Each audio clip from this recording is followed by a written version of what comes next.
Driving പഠിപ്പിക്കുന്ന സമയത്ത് എൻ്റെ ഗുരു ഒരു ദിവസം വണ്ടി റോഡിന്റെ സൈഡിൽ കൊണ്ട് നിർത്തിയിട്ട് എന്നോട് ചോദിച്ചു, സജി നീ മുമ്പോട്ട് നോക്കി എത്ര വഴിയുണ്ട്. ഞാനൊന്ന് അന്തിച്ചു പോയി.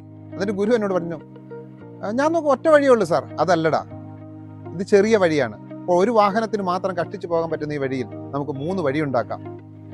ഇതെങ്ങനെ എന്ന് അന്തിച്ചു നോക്കുന്ന എന്നോട് അദ്ദേഹം പറഞ്ഞു, മര്യാദക്കാരനും 3 വഴി, തെമ്മാടിക്കും മര്യാദക്കാരനും 2 വഴി, തെമ്മാടിക്കും 1 വഴി.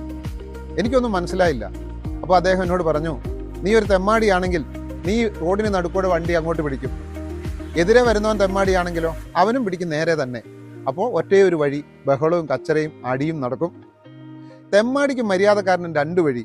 നീ ഒരു തെമ്മാടിയാണെങ്കിൽ നീ റോഡിന് നേരെ പിടിക്കുമ്പോൾ മര്യാദക്കാരൻ എന്ത് ചെയ്യും? സൈഡ് ചേർത്തങ്ങ് പോകും. മര്യാദക്കാരനും 3 വഴി. നീ മര്യാദക്കാരനാണെങ്കിൽ പരമാവധി നിന്റെ സൈഡ് ചേർത്ത് ഒതുക്കി നീ പോകും. എതിരെ വരുന്നവൻ മര്യാദക്കാരനാണെങ്കിൽ അയാളും അങ്ങനെ ചെയ്യും. അപ്പോൾ 2 വണ്ടിക്ക് പോകാനുള്ള വഴിയും ഉണ്ടാവും, നടുക്കൂടെ ഒരു വണ്ടിക്ക് പോകാനുള്ള മറ്റൊരു വഴിയും രൂപം കൊള്ളും. അതാണ് മര്യാദക്കാരനും 3 വഴി. നാം മര്യാദക്കാരനാണെങ്കിൽ മറ്റേയാളും മര്യാദക്കാരനാണെങ്കിൽ ഏത് വിഷയം വന്നാലും അവിടെ 3 വഴികൾ ഉണ്ടാവും. നാം മര്യാദക്കാരനും അയാൾ തെമ്മാടിയുമാണെങ്കിലും ഉണ്ടാവും 2 വഴി. എന്നാൽ നമ്മുടെ വീട്ടിൽ, നമ്മുടെ ദാമ്പത്യ ജീവിതത്തിൽ, നമ്മുടെ കുടുംബത്തിലൊക്കെ സംഘർഷങ്ങൾ ഉണ്ടാകുന്നതിൻ്റെ അടിസ്ഥാന കാരണം എന്താണ്? നാം കണ്ടത് മാത്രമാണ് ശരിയെന്ന് കരുതുന്നു. നമ്മുടെ വഴി മാത്രം നാം തിരഞ്ഞെടുക്കുന്നു.